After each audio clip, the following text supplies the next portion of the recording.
Le Grand Dialogue. Sigika Foba. Le Grand Dialogue de l'émission de débat du Studio Tamani sur votre radio. Chenni Beri. Halud Maundi. Chenni Beri. Sigika Foba. Le Grand Dialogue.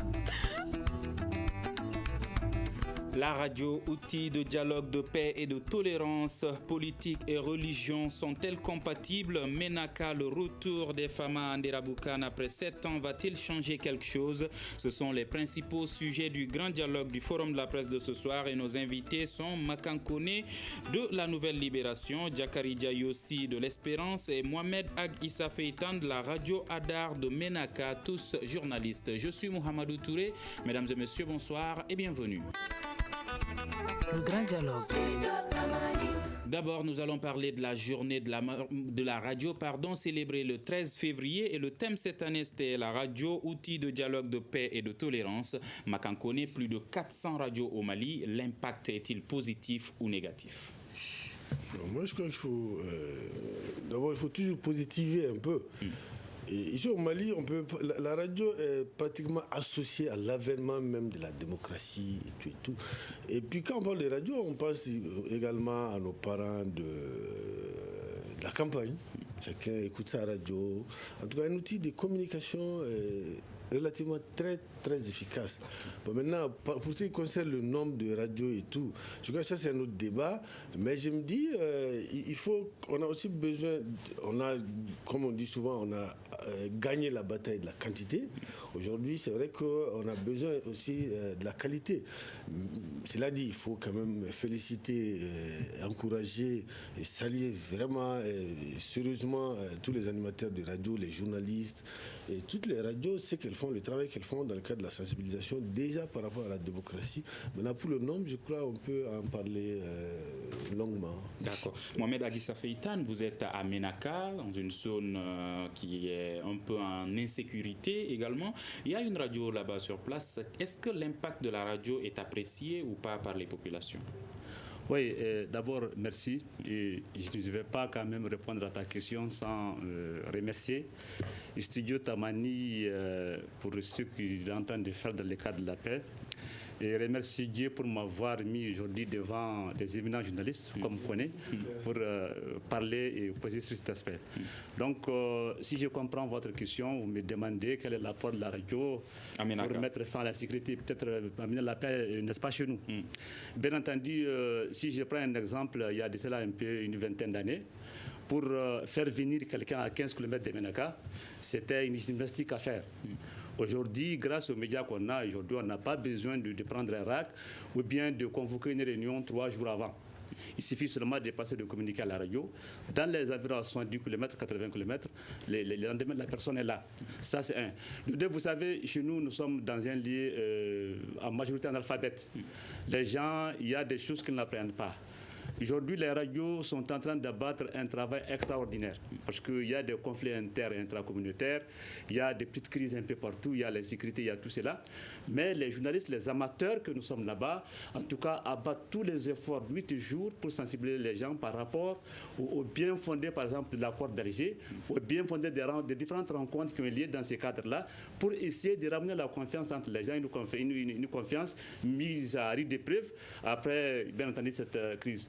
Donc il y a pas mal, n'est-ce pas, de situations que les radios aujourd'hui gèrent dans la ville et qui font qu'elles sont sollicitées, surtout par des responsables, pour ces rencontres-là, pour donner de l'information, sensibiliser. On ne pourra pas tout citer ici, mais quand même, je crois qu'aujourd'hui, il faut le dire sans passer par autre chose, les radios jouent un très grand rôle dans le cadre de la paix, de la réconciliation et surtout de la sécurité pour les populations dans la région de Menaka, en particulier où je suis, et même partout. D'accord. Justement, dans le cadre du processus de paix, quel est le rôle de la radio au Mali? La radio, déjà, comme il vient de le dire, c'est déjà la sensibilisation, l'information, la sensibilisation, l'éducation. Ça, c'est l'un des rôles fondamentaux même d'une radio. Maintenant, au Mali, on sait qu'elle joue ses rôles relativement bien. Mon frère vient de parler déjà de ce que les radios font au nord en termes de sensibilisation, de mobilisation et tout. Maintenant, pour revenir aujourd'hui... Mais relativement bien, ça veut dire qu'il y a des améliorations. Oui, il y a toujours quelque chose à améliorer. Il y a toujours c'est ce que j'avais dit tout à l'heure. Je dis, pour ce qui concerne la bataille de la quantité au Mali, en termes de radio, il n'y a rien à faire de la quantité. Maintenant, on se bat tous les jours. C'est ça, c'est-à-dire qu'on est toujours obligé de chercher à nous perfectionner par rapport à notre travail de tous les jours. Les radios ne font pas exception à cette règle. Donc, elles sont obligées aujourd'hui, tous les jours, de s'améliorer. Mais force est de reconnaître qu'elles jouent un rôle fondamental dans le cadre même du retour de la paix, de la confiance, de la sensibilisation par rapport aux décisions qui sont prises. Par exemple, aujourd'hui, quand l'État décide de quelque chose, même là, surtout la sensibilisation. Aujourd'hui, le manque de confiance et tout, c'est la radio qui peut jouer un grand rôle dans le cadre du retour de la confiance, le vivre ensemble et tout. Parce que les radios, surtout les radios communautaires, les radios dans les campagnes, dans les villages. Moi, je connais l'animateur qui parle, je lui fais confiance, c'est mon voisin, il parle ma langue que je comprends. Je crois qu'on doit, d'abord, on doit les mettre vraiment à contribution, les radios, très, très sérieusement. On doit les faire travailler assez dans le cadre du retour de la paix. Ça, moi, je crois qu'il faut que l'État les utilise énormément, abuse même des radios par rapport au retour de la paix, à la confiance, au vivre ensemble. D'accord, nous attendons toujours notre troisième invité qui nous avait confirmé sa venue, Djakari Diayossi, du journal L'Espérance. Alors, Mohamed Aguissa Feitan, certains estiment que certaines radios sont un outil de dialogue, de paix et de tolérance, comme le thème de la journée mondiale cette année, mais d'autres radios aujourd'hui sont devenues un outil de propagande. Ah oui, ça, il faut le préciser très bien parce que, comme je l'ai dit dans mon reportage, dans ma chute, j'avais dit les radios doivent être aujourd'hui encadrées et bien suivies, sinon elles pourraient être des éléments très dangereux qui peuvent faire plus que 1000 coups au Rwanda. Parce que qu'est-ce qui se passe? On a affaire aujourd'hui à des radios où il n'y a que des amateurs. Il n'y a que des amateurs, des gens qui n'ont pas la formation requise, qui ne savent pas traiter l'information, des gens qu'on appelle tout le temps à Bamako, à Mopti, pour distribuer des perdem, n'est-ce pas? On fait la formation comme ça, il n'y a pas d'évaluation. On retourne à la maison, donc on pense que la radio c'est comme la rue et on parle exactement à la radio comme si on était dans la rue. Or ça c'est dangereux aujourd'hui pour nos communautés. Donc la radio, si on ne fait pas attention, c'est-à-dire que si on ne prenait pas garde, si les décideurs et puis les grands journalistes, n'est-ce pas, les partenaires de radio ne prennent pas garde en formant très bien ces amateurs-là, alors on risque de dévier un peu l'objectif qui est justement de réconcilier, on va plutôt détruire. Parce que si vous écoutez des radios, moi j'en ai écouté ici à Bamako, j'en ai écouté un peu à Gao, j'en ai écouté un peu partout. Souvent, il y a des choses qu'on dit à la radio, ça fait même peur d'entendre cela. Mais puisque ces gens qui sont de la radio n'ont pas de formation, ils ne sont pas encadrés, ils sont juste là pour venir chercher, n'est-ce pas, le quotidien. C'est des gens qui viennent chercher de l'argent, certainement, peut-être souvent. Donc, si on ne fait pas attention, on risquerait en tout cas de dévier l'objectif de la radio, qui est bien entendu de réconcilier et de ramener les gens à la paix. Donc, on doit faire énormément attention à cet aspect-là. Il faut former les gens, les évaluer. Il ne faut pas seulement se limiter à la formation des animateurs des radios, mais il faut aussi les suivre. C'est pourquoi je salue beaucoup ce que Tamani vient de faire en organisant ces petits concours entre ses correspondants qui a permis à ces correspondants aujourd'hui de s'épanouir. Il y en a peut-être beaucoup dans ces contrées-là qui ont besoin de cela pour s'épanouir. Donc il faut organiser la formation. Est-ce que vous pensez que cela est un échec des autorités et des leaders dans ce secteur, la radio ? Est-ce que vous pensez que c'est un échec des autorités et des leaders? Oui, vous savez, je ne sais pas s'il faut parler d'échec des autorités ou d'échec des grandes stations qui peuvent, par exemple, nous former. Moi, je pense que tout le monde a sa part là-dedans. Tout le monde a sa part. Aujourd'hui, l'État malien sait qu'il y a des dizaines et dizaines de radios dans ces pays-là. Et aujourd'hui, on est dans une crise. Donc, on doit faire en sorte que ceux qui travaillent dans ces radios soient énormément formés et formation de qualité, bien entendu, pour les aider à ramener la paix. De l'autre côté, nous sommes dans des contrées où le chômage amène certains à venir de la radio pour essayer d'avoir de quoi manger. Alors ces gens, ils vont aller chez M. Koné, par exemple, ou bien chez M. Touré, n'est-ce pas, pour prendre de l'argent, et vous venez faire ce que vous appelez chez vous de la personnalité. Au lieu de venir, n'est-ce pas, pour sensibiliser les gens, non, il viendra plutôt pour faire la publicité de quelqu'un d'autre qui c'est hors de la loi ça. Ou bien en politique, les politiciens également sont là, qui font aujourd'hui que certains journalistes ne font pas bien leur travail. Quand je lis certains articles dans les journaux, quand j'écoute certains journalistes en train de faire la radio, je me dis, mais ça ne va pas. Ces gens, ils ont été payés ou bien quoi. Il y a tous ces aspects, donc tout le monde est là-dedans. Chacun doit jouer sa partition pour permettre en tout cas à ces radios-là de faire bien leur travail. Est-ce pas un rôle de la maison de la presse que vous avez dirigé, Makankoni? Non, je crois que là, mon frère ouvre un débat qui est extrêmement, éminemment important en réalité. Au-delà de la radio, c'est l'accès. Je crois que j'ai l'habitude d'en parler ici. C'est l'accès, c'est d'abord c'est l'accès à cette profession. Comment on devient journaliste au Mali? Qui est journaliste? Qui doit être journaliste au Mali? Comment on devient propriétaire d'un journal au Mali? Comment on devient propriétaire d'une radio? Aujourd'hui, je crois que depuis un certain nombre de mois, ça va avec la hack et tout, qui essaie de moraliser la délivrance, l'octroi des fréquences et tout. On est resté longtemps. En fait, le mal, il est très profond. Mon frère sait de quoi on parle. On est resté un certain nombre d'années où les fréquences étaient pratiquement délivrées comme des cacahuètes. Chacun avait une fréquence. Il y a encore des fréquences, si je ne m'abuse, qui sont aujourd'hui qui sont distribuées mais qui ne sont pas fonctionnelles. Donc vous dites que tout ça, ce n'était pas très très régularisé. Maintenant, l'accès à la profession au Mali, il a parlé de formation, c'est vrai. Qui est journaliste, comment on est journaliste, comment on peut être journaliste. Donc pour vous dire, c'est pas que... C'est vrai, la maison de la presse, toutes les associations ont une part de responsabilité, il ne faut pas fuir ces responsabilités. Elle fait des efforts. Elle fait des efforts en termes de formation et de perfectionnement. Je veux dire, la maison de la presse a fait beaucoup de formations, les gens peuvent en témoigner et tout, mais ce n'est pas suffisant. Il faut aller au-delà de la formation, comme nous l'avons initié avec l'école, pour ne pas les citer, avec l'école supérieure du journalisme de Lille. Il faut des formations diplômantes, de sérieuses formations, pas que des séminaires, comme il l'a dit, où les gens viennent simplement, ils prennent leur per diem, après il n'y a pas d'évaluation, il n'y a rien. Et qu'est-ce qu'ils ont appris derrière? Parce que moi j'ai l'habitude d'organiser ici des séminaires où les gens venaient juste le matin s'inscrire, ils vaquaient à leurs occupations, ils faisaient des reportages, ils revenaient 2 jours après, quand c'était l'heure de payer les per diem et tout. Je l'ai dit avec plaisanterie parce que c'est la vérité. Donc ça c'est très dangereux quand même, c'est de l'argent qu'on met dans la formation. Aujourd'hui, il faut d'abord continuer à régulariser de manière très stricte les secteurs. C'est-à-dire qui doit être journaliste, qui peut être journaliste. Comment est-ce qu'on délivre une fréquence radio? Comment est-ce qu'on délivre une fréquence télé aussi? On peut en parler l'autre jour. Comment est-ce que les récépissés des journaux sont... comment est-ce qu'on a accès à cette profession? Parce que c'est très dangereux un micro. Un micro, c'est excessivement dangereux. Justement, l'information est-elle indépendante, équilibrée et juste au Mali? L'information qui passe à la radio. Il ne faut pas quelle radio. Parce que quand on parle de radio aussi, il faut qu'on dissocie. Est-ce qu'il s'agit de la radio publique, publique et privée à la fois et tout. Public, il n'y a pas beaucoup de public. Hein. Si on parle de la chaîne nationale, la radio nationale, il y a quand même un cadre dans lequel ils ne peuvent pas sortir. Ça, c'est compte tenu même de leur statut et tout et tout. Est-ce normal? Non, c'est pas normal. Mais c'est pas normal. D'une part, d'autre part, ça n'a pas d'impact négatif sur l'état du pays. C'est ça peut-être qu'on cherche aujourd'hui. C'est sûr qu'il n'y a pas d'impact négatif. Non, quand on ne parle pas, c'est qu'on ne donne pas toute l'information. Par rapport aux populations, c'est pas bon. Mais on ne met pas le feu entre guillemets. C'est-à-dire que les dangers, aujourd'hui, il faut avoir le courage de les dire, ils viennent du privé. C'est la presse privée aujourd'hui qui n'est pas assez contrôlée, qui est animée souvent par des... je ne dis pas qu'il y a plein de professionnels là-dedans, mais il faut reconnaître qu'on n'a pas assez de... On n'est pas assez regardant sur ce qu'on publie, assez regardant bien sûr, ce qu'on publie, ce qu'on dit et tout et tout. Donc l'information, aujourd'hui, quoi qu'on dise,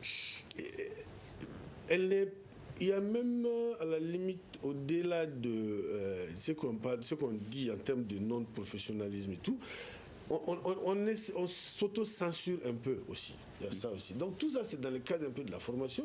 La formation, bien entendu, on essaie de la contrôler. Certains essaient de se censurer. Mais censure, on fait des efforts. Censure au niveau du privé ou au niveau du public? Oui, du public et du privé. D'accord. Êtes-vous d'accord avec moi un peu par rapport aux formations, de vous donner un exemple précis. Vous savez, on a fait pas mal de formations, maladies tropicales, je ne sais pas moi, polio, etc. On nous a formés sur les genres radiophoniques, table ronde, tout ça. Mais il y a une petite formation que j'allais dire, une grande formation que j'ai faite il n'y a pas longtemps sur les fondamentaux du journalisme. Je vais parler sous le couvert de Issa Fakaba qui était parmi ces formateurs-là, n'est-ce pas? Aujourd'hui, cette formation nous a apporté beaucoup. Si j'arrive aujourd'hui à faire des enrobés, c'est grâce à cette formation. Et pourtant, il n'y avait pas de perdem là-dedans. Il n'y avait pas de perdem. Quand les Blancs m'appelaient, ils me disent qu'il y a une formation, ils me disent qu'il n'y a pas de perdem, je dis, il m'en fout de perdem. Je vais juste parce que je n'ai pas fondamental du journalisme. Or, je suis parti.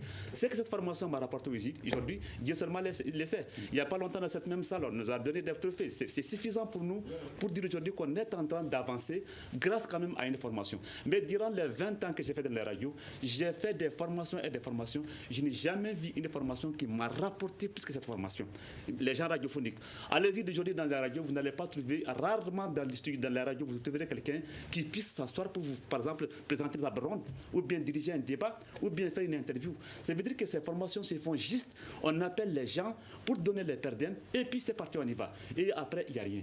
Donc c'est un exemple parmi tant d'autres. Tous ceux qui ont été formés aujourd'hui par CEFI, n'est-ce pas? Je parle encore sur le couvert de Issa Fakaba, sont en train de faire des choses vraiment très intéressantes. C'est ça les formations. Mais est-ce que vous pensez, comme Makankone, qu'il y a plus de problèmes aujourd'hui dans le domaine privé que dans le domaine public? Plus de problèmes au niveau du privé qu'au niveau du public? Bon, je ne sais pas, c'est cette question, je crois que c'est surtout Kone qui pourrait répondre à cette question. Ce que je sais en tout cas, c'est qu'aujourd'hui, il y a beaucoup à faire. Il y a beaucoup à faire pour permettre aux gens de faire leur travail. Beaucoup même. Beaucoup et beaucoup. Même s'il y a des gens qui émergent souvent, il y a beaucoup à faire. Et comment y parvenir? Comment y parvenir? Comment faire? Oui, c'est-à-dire que c'est ce que je disais tantôt. Il faudrait essayer d'organiser des formations qui puissent vraiment faire bénéficier les journalistes. Je vous donne un exemple. Allez-y aujourd'hui dans n'importe quelle radio de Bamako ou bien du Nord, amenez les journalistes, dites-leur, amenez Kone, amenez Touré, organisez-moi un débat entre Kone et Touré. Vous allez voir, vous serez dessus. Parce que simplement, pas parce qu'ils n'ont pas, c'est pas le niveau pour le faire, mais ils n'ont pas la technique pour le faire. La technique pour le faire n'a pas été apprise pour eux. C'est justement ça. Donc, au lieu d'amener les gens pour les distribuer des perdants, quand bien même ils en ont besoin, il faudrait aussi organiser des petits concours entre eux, ou bien évaluer ces formations-là, soit directement dans les studios, ou bien par les petits concours que Tamani vient d'organiser. Ça vous permettrait d'appréhender, bien entendu, ce que vous avez fait en amont et en aval. Mais lorsque vous nous appelez à Bamako, on fait 3 jours, on déjeune bien, les postes sont très bien, on mange bien, on va avec l'argent, n'est-ce pas? C'est terminé là. Les rapports disent que des gens ont été formés, il y a eu ça, recommandation, mais là-bas, le suivi, l'évaluation, il n'y a rien, ça ne marchera pas. On va former de très mauvais journalistes et on risquerait, n'est-ce pas, au lieu d'aboutir à la paix, d'aboutir à autre chose. Parce que vous savez aujourd'hui que ce que les gens disent sur la radio, j'ai dit très souvent, ça fait très très peur. Quand j'entends des gens parler de la vie privée des gens à la radio, ça fait peur. Ça, c'est un manque de formation, c'est un manque de suivi, c'est un manque de cohérence de ce qu'on est en train de faire pour essayer en tout cas de former ces journalistes-là. D'accord. Comment avoir une solution à tout ce problème, Makankone? Il faut d'abord, ça existe très peu ici, il faut qu'on ait un tribunal des pairs très fort. Le meilleur tribunal, c'est le tribunal des pairs. C'est que les radios évaluent Tamani, par exemple. C'est-à-dire que le meilleur juge de Tamani, c'est nous autres confrères et tout. D'abord, ça c'est important. Donc, cette autorégulation-là, il faut qu'elle existe. On a mis en place le 3 mai dernier une structure ici à la Maison de la Presse. Il faut qu'elle soit très dynamique, très fonctionnelle. Que tous les matins, on se dise, on a une petite réunion, on dise, Studio Tamani a fait ceci, c'est bien, on le félicite. Studio Tamani a fauté, je prends l'exemple de Studio Tamani parce que je suis là. On dit, ah, M. Touré ou M. Issa Fakaba, il y a ceci, il y a cela. C'est important. Quand vous sentez au-dessus de votre tête une structure, un élément, quelque chose en tout cas qui vous contrôle, ça vous permet de faire beaucoup attention. C'est pourquoi j'ai parlé de différence entre public et privé. Par le public, il a dit tout de suite... Mais le meilleur contrôleur, n'est-ce pas l'auditeur? Mais le meilleur contrôleur, c'est d'abord les pères. C'est nous d'abord. Parce qu'on se connaît suffisamment. Et puis moi, ça va beaucoup me frustrer que mon frère ici dise « Ah, Maka, pourtant tu as fauté là ». Ça me fait plus mal que lui me fasse ce reproche, que ce soit quelqu'un de la rue comme ça. Ça, c'est le premier contrôleur. Le deuxième, c'est la régulation de l'État elle-même. On ne peut pas, aucun État sérieux ne peut laisser une radio diffuser comme ça dans les airs sans contrôle. Aujourd'hui, on peut, excusez-moi, dire tout ce qu'on veut, comme il l'a dit, sur une radio, l'État à la limite n'est même pas au courant. C'est après coup que peut-être quelqu'un, à travers quelqu'un d'autre, à travers quelqu'un, les informe. Les radios, elles doivent être régulées, elles doivent être écoutées, elles doivent être, pas censurées, mais écoutées, qu'on puisse contrôler, qu'on dise. Lui, il a parlé de vie privée.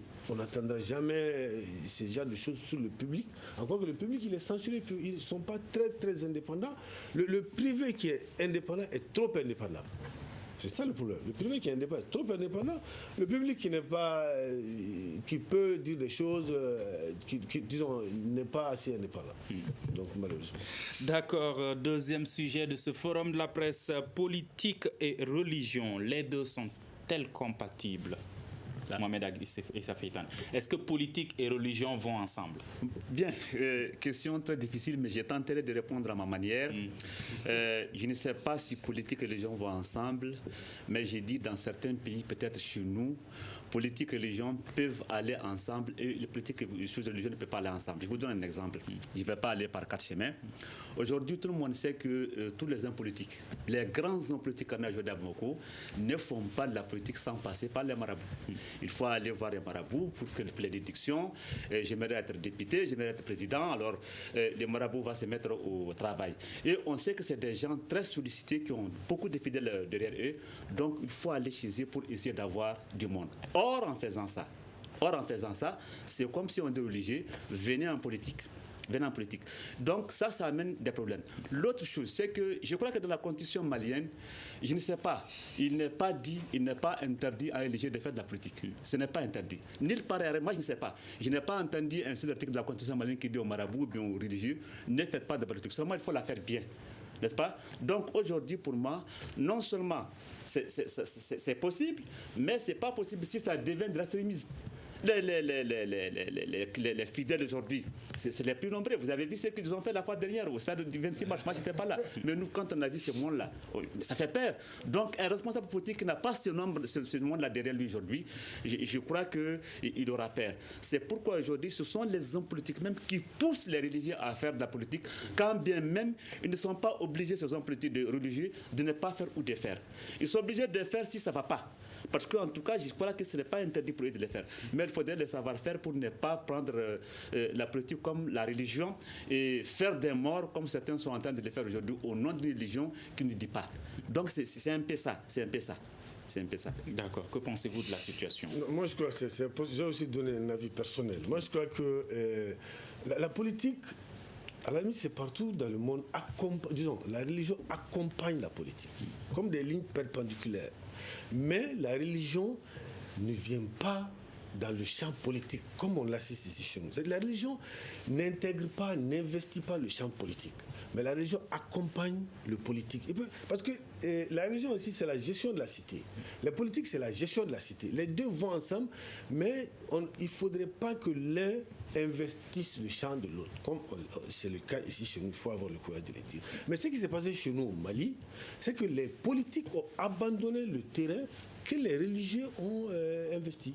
En fait, c'est les hommes politiques chez nous qui sont allés vers les religieux, ils ont couru chez eux, comme si... Parce que moi, je m'explique ça. C'est-à-dire qu'ils n'avaient plus, à un moment donné, aujourd'hui c'est encore le cas, on est tellement dégoûté de la chose politique au Mali qu'ils n'ont plus ce langage, ils n'ont aucune façon de mobiliser. Ce n'est pas passer par les hommes politiques, les religieux. Ils ne peuvent plus mobiliser. Donc ils sont obligés de passer par les religieux. Et les religieux, en fait, ils ont mal dealé, parce que ces religieux ont compris, ils se sont dit désormais que ces gens, ils ne comptent que sur nous pour avoir des électeurs. Alors ils ont bien marchandé leur affaire. C'est vrai que ce n'est pas interdit pour un homme politique, un homme religieux de faire de la politique, mais il est interdit aujourd'hui que les mouvements, les associations, tout ce qui est politique, tout ce qui est religieux fassent de la politique à visage découvert à travers et avec la religion. au nom de la religion. Mais on a assisté à ça ici. Les politiques, ils ont désigné un candidat qu'ils ont suivi, qu'ils ont fait élire président. En l'occurrence, c'est l'actuel chef de l'État. En 2013, c'est à la limite les religieux, Sabati, le shérif de Nyoro, l'imam Diko, qui ont prêché dans les mosquées, qui ont demandé à ce qu'on vote pour lui. Et les gens votent. Donc c'est sûr aujourd'hui, quand on discute avec eux, ils croient que c'est eux qui ont fait élire le président de la République. C'est des humains comme tout le monde. À leur place, ils négocient aussi ce travail, cet apport qu'ils ont eu dans l'élection du président de la République. Aujourd'hui, c'est cela. Sinon, aujourd'hui, il faut reconnaître que le champ politique est carrément investi par les religieux. C'est très, très dangereux, c'est excessivement dangereux, comme il vient de le dire.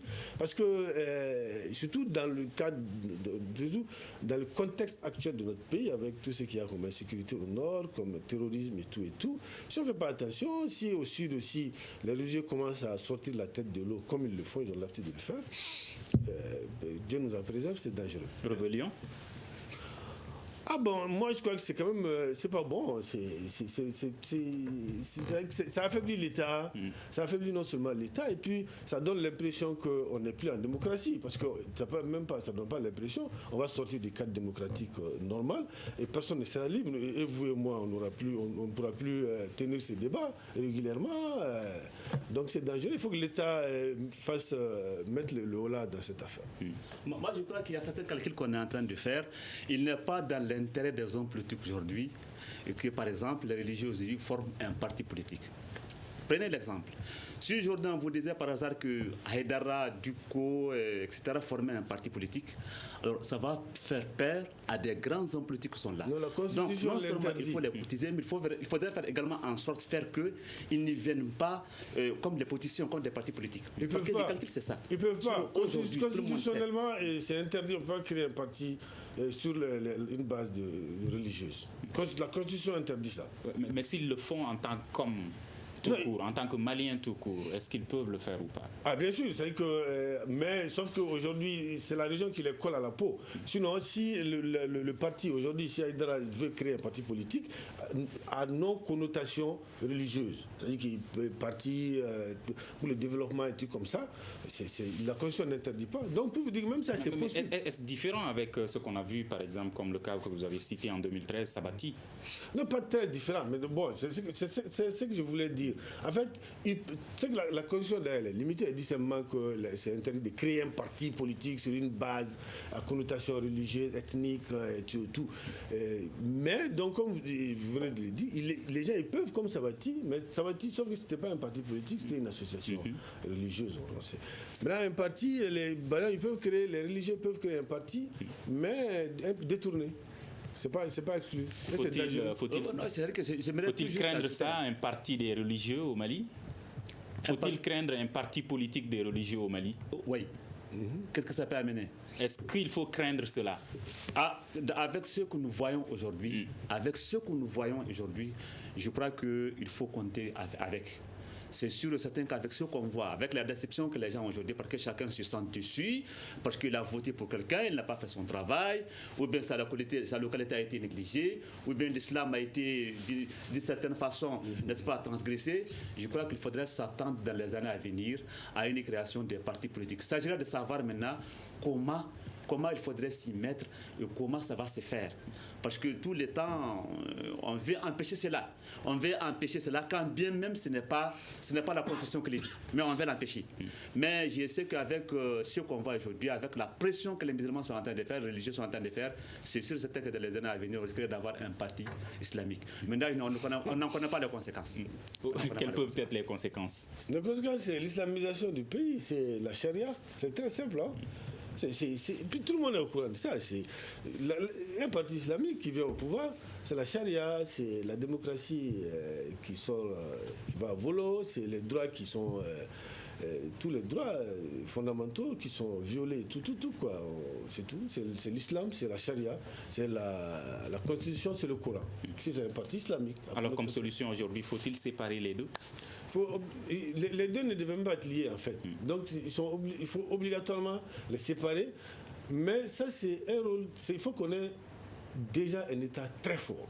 Il faut que l'État joue sa partition, joue son rôle. Il faut que l'État mette tout le monde à sa place, fasse jouer à tout le monde son rôle, explique clairement, dise leurs limites aux religieux, dise leurs limites aux hommes politiques et tout. Il faut que les religieux, parce que et puis ils ne s'en cachent plus aujourd'hui. L'autre jour, ils ont même menacé le président de la République, ils ont mis en demeure, ils ont posé un ultimatum au président de la République par rapport à son premier ministre. Donc quand les religieux vont jusque sur ce terrain, maintenant on va voir la suite que ça va donner. Et ils sont allés jusqu'à dire si jamais le président n'entend pas leur message, comme ça il va l'entendre autrement. Mais ça, c'est des propos que l'État ne doit pas accepter. C'est des propos contre lesquels l'État doit immédiatement sévir, en tout cas se faire entendre. Mais nous, on a encore rien vu encore. Quelle solution? Okay. Nous attendons toujours le troisième invité, Diakari Diaye aussi de l'Espérance. Il nous avait confirmé sa participation. Alors, le troisième sujet de ce grand dialogue à Ménaka, le retour des Fama à Anderaboukan après 7 ans. Est-ce que cela va changer quelque chose aujourd'hui, le retour de l'armée à Anderaboukan? Ah oui, évidemment. D'abord, permettez-moi de faire un petit historique parce que, comme vous le savez, en janvier 2012, lorsque les mouvements armés rentraient à Ménaka et Anderaboukan, l'armée ne disposait presque de rien. Alors, il existait un seul camp à Anderaboukan, frontière avec le Niger, qui n'avait presque rien qu'une crisière. Alors, l'armée est obligée donc de reculer vers le Niger, de recirculer vers le Niger, et depuis lors, elle n'est jamais revenue. Le lundi passé, l'armée malienne est rentrée avec puissance à Anderaboukan, des dizaines et des dizaines de véhicules de FAMA, de la MISMA, de Barkhane ont donc pris la direction d'Anderaboukan. Et ces gens ont été accueillis avec une grande ferveur, n'est-ce pas, en pompe, parce que les gens s'y attendaient. Autre chose qu'il faudrait signaler, un peu après le départ de cette armée, il ne restait presque personne à Anderaboukan. Aujourd'hui, les gens sont en train de revenir. Et ça va encore encourager, le retour de l'armée va encore encourager ces gens-là à revenir pour faire chez eux. Parce que c'était les mouvements armés qui étaient là, ils ne disposaient pas également de grands moyens pour sécuriser la population. Mais maintenant que l'armée est là-bas, avec Barkhane, avec MISMA, ça donne une certaine confiance aux gens. Non seulement ceux qui sont déjà installés là-bas, qui sont revenus, ceux qui n'ont pas quitté, et ceux qui sont en train d'hésiter, qui sont par exemple au Niger, en Algérie ou au Burkina, et qui ont quitté depuis 2012. Il s'agira maintenant de renforcer cet acquis. Il s'agira de donner à ces forces armées, parce qu'il ne servira à rien d'envoyer, n'est-ce pas, des gens à Anderaboukan sans qu'il n'y ait les moyens valables, ou bien qu'ils soient dans les conditions pour essayer de faire leur travail. Parce que ceux qui ont manqué de tout le temps pour cette armée, j'ai écouté un député une fois qui l'a dit, le Mali a toujours négligé la sécurité dans les régions nord. Et ça, on l'a vu en 2017, parce que nos militaires étaient obligés de replier, même pas parce que ce n'étaient pas des hommes, mais parce qu'on n'avait rien pour combattre l'ennemi. Aujourd'hui, si l'armée retourne à Anderaboukan, je crois que c'est un grand soulagement. Et déjà, on est parti en tout cas pour sécuriser la zone dans laquelle il y a eu pas mal d'assassinats en masse. Ce retour de l'armée va-t-il pouvoir sécuriser la zone? Je crois déjà qu'il ne faudrait pas que ce soit le retour, comme le retour de l'armée à Kidal. Ça, c'est important.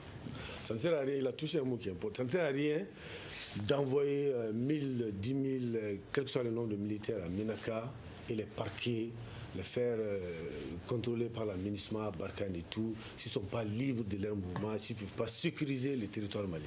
Je crois que ce n'était pas le cas.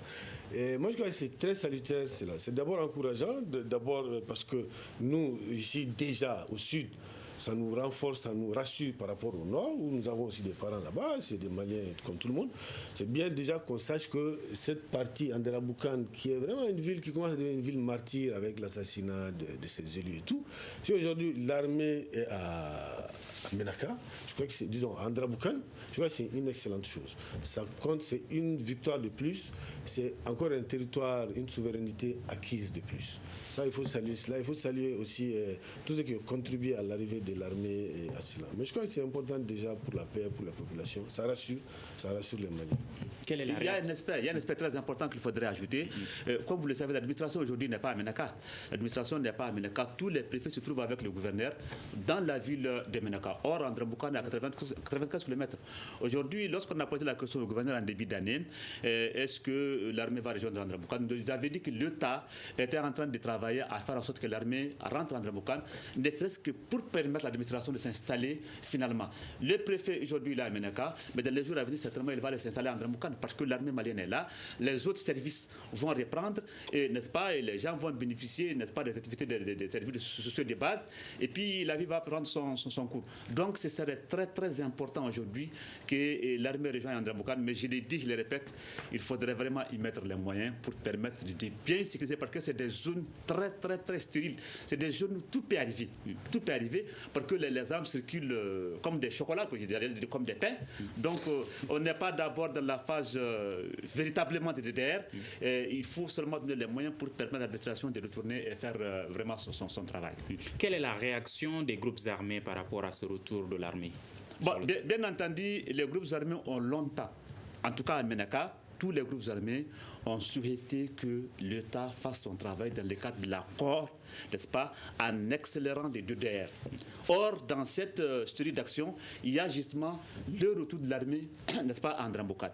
Les groupes armés ont toujours travaillé avec les forces armées et de sécurité à Ménaka, n'est-ce pas. Ils vont encore les faire à Andra-Boukane. Les patrouilles mixtes qui se font. Chaque fois qu'il y a, par exemple, un événement malheureux, ce sont les groupes armés, les FAMA, l'administration Barkhane, qui partent ensemble. Donc, je pense qu'aujourd'hui, les groupes armés vont travailler avec les forces armées maliennes pour sécuriser les populations, parce que c'était eux qui étaient là-bas, c'est eux qui assurent cette sécurité. Aujourd'hui, ils auront encore plus de moyens, ils auront encore plus de volonté avec l'arrivée des forces armées pour aller les faire. Bien entendu, il ne faut pas qu'on pense aujourd'hui que rien ne va entre les groupes armés et les forces armées et de sécurité à Ménaka. Quand bien c'est des gens qui se sont affrontés à un moment donné, aujourd'hui, je crois que tout le monde, je pense, est dans la logique de l'accord d'Alger, et on a oublié justement le passé. Et on espère que ça va continuer comme ça. Ce retour s'inscrit dans le cadre de la mise en œuvre de l'accord de paix. Est-ce que c'est une grande avancée aujourd'hui?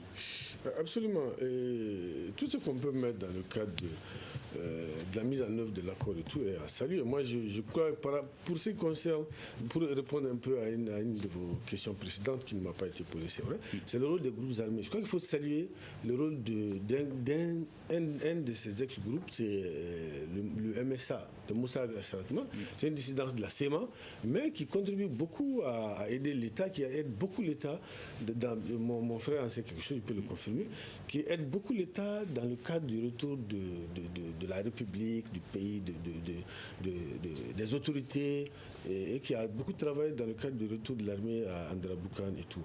Donc, pour vous dire, c'est une avancée à saluer dans le cadre de la mise en œuvre de l'accord, surtout que souvent, on ne sent pas que cette mise en œuvre avance beaucoup, les gens reprochent à certaines choses. Maintenant, c'est cela, et puis le MOC et tout.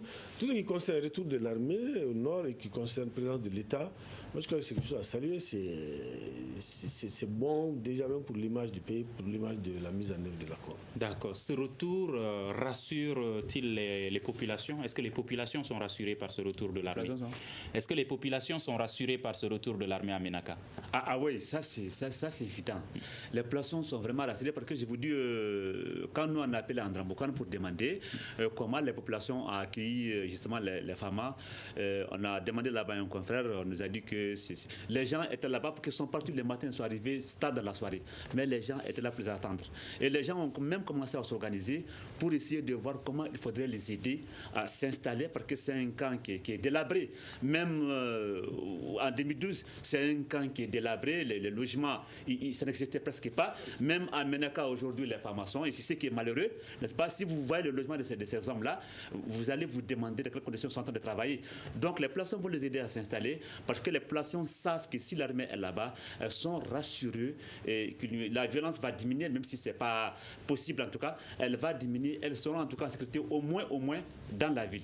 Même si Andra-Boukane n'a pas été beaucoup secoué par les différents conflits et les crises qui ont lieu à l'ouest aussi de Ménaka, mais Andra-Boukane quand même avait besoin de sécurité, parce que les gens ont besoin de voyager pour aller au Niger voisin, parce que Andra-Boukane vit du Niger, pour aller au Niger voisin, pour aller dans leurs champs. Donc tant que l'armée est là-bas, je crois que ça reste bien les populations. Et elles l'ont démontrer à travers l'accueil qu'elles ont réservé justement à ces hommes-là quand ils sont entrés à Ménaka. Les aider à s'installer, mais est-ce qu'ils sont prêts à les aider à sécuriser la zone en s'impliquant quand vous parlez par exemple de la circulation des armes? Je pense que lorsqu'on accueille quelqu'un en pompe, lorsqu'on est content de recevoir quelqu'un, il faudrait être également disponible pour l'aider à faire son travail. On ne peut pas accueillir quelqu'un comme ça en pompe, n'est-ce pas, quelqu'un qu'on n'a pas vu il y a 7 ans et qui rentre tout juste chez toi. Il faut l'aider également à faire son travail. Je n'affirme pas, mais c'est peut-être un message qu'il faudrait lancer parce qu'il faut quand même les aider, parce que si ces gens ne sont pas aidés, ils ne pourront pas faire leur travail malgré tous les moyens qu'on mettra à leur disposition. Certains pensent que la circulation des armes, qui est devenue aujourd'hui un moyen pour que les gens puissent se nourrir, qu'ils ne vont pas accepter d'abandonner cela s'ils n'ont pas d'autre boulot. Oui, absolument, mais beaucoup vont monnaie, en tout cas, le fait de se départir de leurs armes, parce qu'il y en a qui vivent de ça. Il y a beaucoup qui vivent de ça, les attaques et tout, c'est parce qu'ils ont des armes.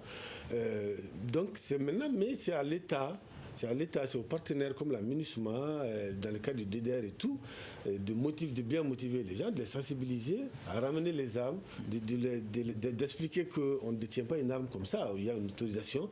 Et puis il y a des choses sur lesquelles il faut être très exigeant, il faut être dur, il faut employer le langage de la vérité, à la limite le langage de la force. Une arme, on ne la détient pas comme ça. Une arme, il y a une autorisation et tout. Et puis tant que, c'est ça aussi le problème dans le Nord, tant que les armes vont continuer à circuler, tant qu'on n'interdit pas et tant qu'on ne met pas fin à cette possession illégale d'armes de guerre, on peut pas, on a beau envoyer les femmes, on a beau tenir des réunions de forage, ça ne servira à rien. Il faut travailler sur la récupération des armes. D'accord. Mohamed Aguissa Feitan, à Ménaka, dans ces conditions, quelle est la situation scolaire? Est-ce que les écoles sont ouvertes? Est-ce que les enfants vont à l'école? Bien. Vous savez, l'école dans la région de Ménaka, j'allais dire, tourne au ralenti. Parce que depuis 2012, il y a des enseignants qui ont quitté Ménaka depuis 2012. Ils ne sont pas rentrés au moment où je vous parle. Il y en a qui sont installés à Bamako, d'autres sont fait muter. Donc, les quelques enseignants qui viennent ne peuvent pas faire le travail en plein temps. Vous allez trouver des écoles, par exemple, dans la ville où il y a des enseignants, d'autres écoles sont fermées. Personne aujourd'hui ne pourra, par exemple, enseigner à 45-50 km de Ménaka. Personne n'osera s'aventurer à partir d'enseigner là-bas. Parce qu'il y a non seulement il y a personne, mais aussi il y a ce manque d'enseignants. Autre phénomène extraordinaire, avec les grèves qu'on a aujourd'hui. Déjà, une école qui est déjà malade. Ensuite, il y a les grèves qui s'y ajoutent. Je crois qu'on ne peut pas dire, moi je ne peux pas aujourd'hui affirmer en tant que journaliste, en tant qu'animateur, dire aujourd'hui que l'école marche à Ménaka. L'école ne marche pas du tout à Ménaka. Il va falloir, n'est-ce pas, encore s'y mettre, comme d'ailleurs à travers tous les pays, pour que ces écoles qui ont formé ouvrent. Parce qu'il ne faut pas seulement se limiter au fait que l'école marche à Ménaka ville, à Andramboukan ville, et même là dans certaines écoles, pour dire aujourd'hui que l'école n'est pas malade à Ménaka. L'école est vraiment malade et il faudrait s'y mettre vite. Sinon, on est dans un très grand retard. Beaucoup d'enseignants, j'ai dit beaucoup d'enseignants, n'est-ce pas, sont à Bamako, à Gao, partout, et ils ne parlent pas enseignants. Ni l'État, ni les partenaires, ni les parents d'élèves ne s'y mettent pour que ces malheureux enfants qu'on est en train de punir aujourd'hui, même sans les grèves, puissent quand même être enseignés. Et c'est ça les hic. Si on ne prend pas des dispositions par rapport à ça, faire en sorte que ces enseignants reviennent d'une manière ou d'une autre, former ces enseignants, je crois qu'on va compter dans... Vous avez parlé des enseignants. Est-ce que les autorités scolaires sont sur place aussi? C'est justement ça le problème. Aujourd'hui, si l'administration n'est pas là, l'enseignant ne peut pas partir. Je vous parle, par exemple, non le cas d'Armène. D'Armène, aujourd'hui, il n'y a pas d'armée, il n'y a pas de préfet, il n'y a rien. Mais l'enseignant, s'il ne voit pas le sous-préfet ou bien le préfet d'Armène, il ne va pas l'enseigner d'Armène, il ne va pas aller à une école, mais on est en train de forcer la main aux enseignants pour qu'ils partent enseigner là où il n'y a pas d'administration. Et je pense que là encore, ce n'est pas possible. Parce que tant que l'enseignant ne va pas le préfet ou bien l'homme en tenue du Mali pour les sécuriser, il ne pourra pas aller enseigner ailleurs, il ne peut pas le faire. Ça aussi, c'est un problème auquel il faut trouver une solution. Que vont devenir ces enfants qui n'arrivent pas à aller à l'école aujourd'hui? Mais ils vont payer pour une situation pour laquelle ils n'ont rien fait, en réalité, parce que c'est que la situation qu'on traverse aujourd'hui, ils n'y sont pour rien, absolument rien du tout. Sauf qu'il y a des gens qui ont cru bon de prendre des armes, de mettre notre pays dans une situation difficile, de faire fuir les gens, de faire fermer les écoles, d'hypothéquer l'avenir de tous ces enfants. C'est un grand nombre d'enfants, c'est pas qu'à Ménaka simplement. Donc c'est ça, c'est tout, ils vont payer pour des gens qui, à la limite, ne savaient même pas ce qu'ils faisaient. Maintenant, comme il a dit, il est important aujourd'hui que les zones soient sécurisées pour que l'administration revienne. Moi, enseignant, je crois que le Premier ministre l'a dit une fois, moi, enseignant, je n'irai pas à Tidal, même si je sais que c'est pour mettre ma vie en danger. Il faut que les gens sachent que l'État qui est là pour nous protéger tous est présent. L'important, c'est cela. Il faut commencer d'abord par sécuriser les zones, par ramener les forces de sécurité et ramener l'État. Et puis le reste va suivre immédiatement. Vu la situation, est-ce que vous avez espoir que ces enfants vont pouvoir aller à l'école en 2019, puisqu'on est à 4-5 mois de la... Non, pas cette année. Je crois que c'est déjà gâté, quoi. Permettez-moi l'expression. Mais il faut travailler à ça. Je crois que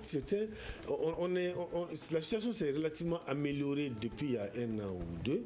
Maintenant, il faut continuer à travailler à ça, il faut trouver des solutions alternatives, même ne serait-ce que travailler avec les partenaires pour sécuriser les écoles, parce que c'est aussi l'avenir du pays qui se joue là. C'est extrêmement important. Avez-vous espoir que l'école va reprendre cette année à Ménaka? Espoir, non. Je n'ai pas espoir parce qu'avec ce qui se passe actuellement, je n'ai pas espoir que l'école va encore marcher à Ménaka durant ce moment. Non, vraiment, je n'ai pas d'espoir. Personnellement, moi, je n'ai pas d'espoir parce que la situation est vraiment difficile. Très, très difficile pour les enseignants. Les peu d'enseignants qui sont là-bas, je n'ai pas du tout espoir. On va faire semblant d'avoir espoir, mais en fait, moi, en tout cas, moi, je n'ai pas espoir. Et c'est ce qui met fin à ce forum de la presse. Merci à nos 2 invités, Makankone de la Nouvelle Libération, Mohamed Ag Issa Feitan de la radio Adar de Ménaka, Diakari Diaye aussi de l'Espérance qui nous avait confirmé sa participation n'est pas venu. À vendredi prochain pour un nouveau forum de la presse. À la régie audio Mamadou Ouattara, régie vidéo assurée par Mamadi Keïta. Le grand dialogue. Le grand dialogue de l'émission de débat du studio Tamani sur votre radio.